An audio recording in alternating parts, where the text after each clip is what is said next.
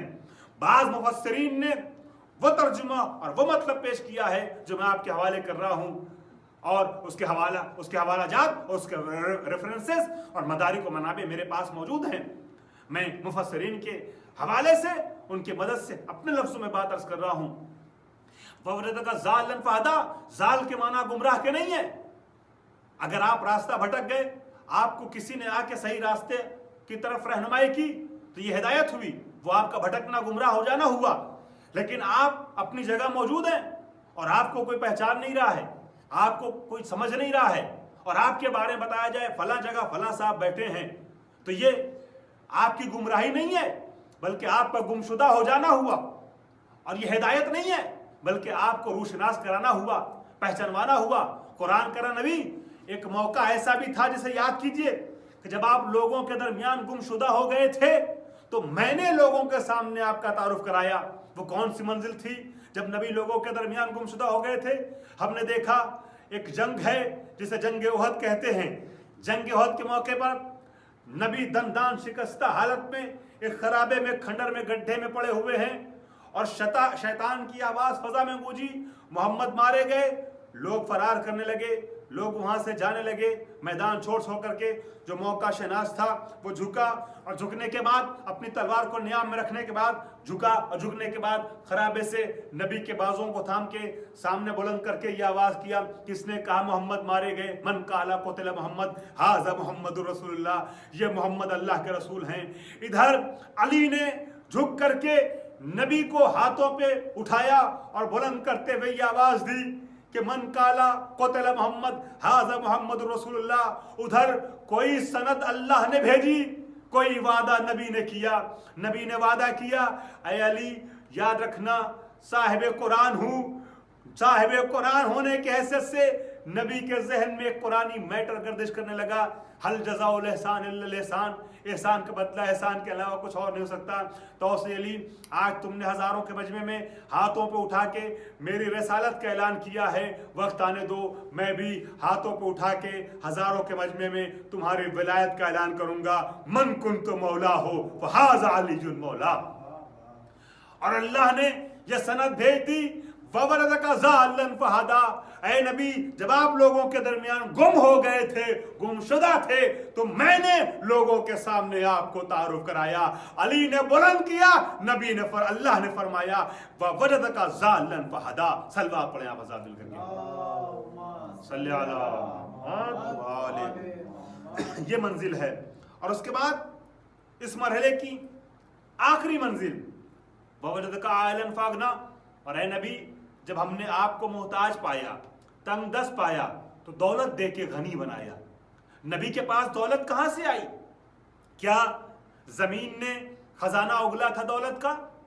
آسمان سے دولت کی بارش ہوئی تھی؟ یہ جو قرآن کہہ رہا ہے کہ ہم نے دولت دے کے غنی بنایا، دولت کہاں سے آئی؟ نہ زمین نے خزانہ اگلا، نہ آسمان سے دولت کی بارش ہوئی، جواہرات برسے۔ پھر وہ کون سی دولت ہے؟ وہ دولت خدیجۃ الکبریٰ کی ہے، جس دولت کے ذریعے سے نبی کے لیے اغنا کا لفظ استعمال ہوا۔ قرآن نے نبی کو کہا ہے غنی، وَوَجَدَكَ عَائِلًا فَأَغْنَىٰ، ہم نے آپ کو دولت دے کے غنی بنایا۔ کیا پتا تھا کہ وہ افراد جو خاندانی فرٹیچر ہیں نبی کے لقب کو چرا لیں گے؟ بہرحال وہ ایک الگ بحث ہے، مگر قرآن نے نبی کو غنی کے لقب سے یاد کیا۔ ہم نے دولت دے کے آپ کو غنی بنایا، بے نیاز بنایا۔ یہ دولت جناب خدیجہ کی تھی۔ ہمارے علماء نے جو تحریر کیا وہ تحریر کیا۔ مفسر کبیر، مفسر اہل سنت، عالم اہل سنت جناب امام فخر رازی جنہوں نے تفسیر لکھی ہے، بڑی تفسیر، تفسیر کبیر، انہوں نے بھی یہاں پر پہنچ کر کے نبی کی جب دولت کا ذکر کیا تو بیان کرتے ہیں کہ نبی اکرم ایک روز تھکے ہارے، پسینے میں ڈوبے ہوئے، فکر مند حالت میں گھر سے باہر جب گئے تھے اور تشریف لاتے ہیں واپس گھر میں، اس حالت میں سر کو جھکائے ہوئے بیٹھے ہوئے ہیں. جناب خدیجہ آ کے پوچھتی ہیں اے میرے سرتاج کیا ہو گیا، آپ اتنا بے چین کیوں ہیں؟ وہ کون سی چیز ہے جس نے آپ کو اتنا بے چین کر دیا ہے، اتنا فکر مند کر دیا ہے؟ نبی رحمت للعالمین فرماتے ہیں اے بی بی، مجھ سے امت کی قسم پرسی و بدحالی دیکھی نہیں جاتی، مسلمانوں کی بدحالی، تنگ دستی اور غربت اور فقر یہ مجھ سے برداشت نہیں ہوتا. جناب خدیجہ جو مفسر کبیر تحریر کرتے ہیں کہ جناب خدیجہ نے لا کر کے ایک تسلے میں، ایک ظرف میں لا کر کے ہیرے اور جواہرات نبی کے سامنے رکھنا شروع کر دیا، اور ہیرے اور جواہرات کا انبار نبی کے سامنے ہو گیا. اور مفسرین بیان کرتے، علماء بیان کرتے ہیں اتنا ٹیلا بن چکا تھا جواہرات کا کہ بلند قامت راوی اس پار سے اس پار نبی کو دیکھ نہیں پا رہا ہے. نبی کے سامنے جواہرات کا پورا انبار تھا، اور نبی اکرم سے جناب خدیجہ فرماتی ہیں یہ جتنے بھی سونے، چاندی، ہیرے، جواہرات جو کچھ بھی ہے، یا نبی اللہ یا آج سے میرے نہیں ہیں بلکہ آپ کے ہیں. اور اس کے بعد اپنے غلام میسرہ کو، اب یہاں سے آپ کو اندازہ لگ جائے گا اس ایک جملے سے کہ خدیجہ کو ملکۃ العرب کہا جاتا تھا تو کن بنیادوں پہ کہا جاتا تھا، کہاں کہاں جناب خدیجہ کے سکے چلتے تھے اور جناب خدیجہ کی دولت کا چرچا تھا. جناب خدیجہ اپنے غلام میسرہ کو بلاتی ہیں، اور میسرہ کو بلانے کے بعد کہتی ہے میسرہ جاؤ، چاہے زمزم پہ کھڑے ہو کر کے یہ اعلان کر دو کہ کوفے میں، بصرے میں، مکے میں، مدینے میں، پورے حجاز میں، دمشق میں، پورے شام میں، طائف میں اور مصر میں، جہاں جہاں بھی، خراسان میں، جہاں جہاں بھی جتنی بھی دولت میری جس کے پاس ہے وہ آج سے میری نہیں ہے بلکہ میرے شوہر مسلمانوں کے رسول محمد عربی کی ہے. اللہ اکبر. آپ محسوس کریں کہاں کہاں جناب خدیجہ کی بزنس تھا جناب خدیجہ کا، ان کی دولت تھی، ان کی تجارت تھی، ہر طرف پوری دنیا میں، اس زمانے کی آباد دنیا میں جناب خدیجہ کا بزنس پھیلا ہوا تھا. اللہ اکبر. اتنی مالدار خاتون، اس کا اندازہ اس بات سے بھی لگایا جا سکتا ہے. میں جناب خدیجہ کا پیغمبر اکرم سے عہد کا جو مرحلہ ہے اس کے ایک بات کو پیش کر دوں تو اندازہ لگ جائے گا کہ وَوَلَدَكَ عَائِلًا فَأَغْنَىٰ اس قصیدے کی مستحق جناب خدیجہ ہے یا نہیں. پہلے جناب خدیجہ کی دولت کا یہ منظر آپ نے دیکھا، ایک اور منظر دیکھ لیجئے اور پھر محسوس ہوگا کہ جناب خدیجہ نے اتنی دولت رکھنے کے بعد نبی کے ساتھ کیسے زندگی گزاری. اور اس کے جواب میں اگر وہ جو کہتا ہے قرآن میں لا نضیع اجر المحسنین، ہم احسان کرنے والوں کے اجر کو ضائع نہ کرتے، اور یہ آیت نہ بھیجتا تو کیا کرتا؟ وہ قادر مطلق ہے مگر وہ اپنے فیصلے سے اور اپنے وعدے سے پھرتا نہیں ہے. اس کا وعدہ ہے لا نضیع اجر المحسنین. تو اس نے قصیدہ پڑھا ہے قرآن میں جناب خدیجہ کا. کیا ہے داستان؟ نبی اکرم کو جناب ابو طالب لے کر کے جناب خدیجہ کے پاس جاتے ہیں اور جانے کے بعد کہتے ہیں کہ میرے بھتیجے کو بھی اپنے اموال میں سے کچھ اموال دے دیجئے، ہم سفر پہ جا رہے ہیں تجارت کے لیے، یہ بھی ہمارے ساتھ چلے. نبی اکرم بھی قبیلے تجار جناب خدیجہ کے ساتھ بہمراہ ابو طالب سفر پہ گئے، سفر کیا. طائف کے سفر پہ بھی گئے ہیں، شام کے سفر پہ بھی گئے ہیں جناب ابو طالب کے ساتھ پیغمبر اکرم. بہرحال جس سفر کی میں بات کر رہا ہوں، سفر سے جب نبی واپس آتے ہیں تو نبی اکرم سے پہلے دوڑا جناب خدیجہ کا وہی غلام جس کا میں نے ذکر کیا، میسرہ، وہ آتا اور آنے کے بعد جناب خدیجہ سے کہتا ہے کہ اس بار جتنا فائدہ ہوا، منافع ہوا، پروفٹ ہوا بزنس میں، تجارت میں، اس کے پہلے کبھی نہ ہوا. اور اس نے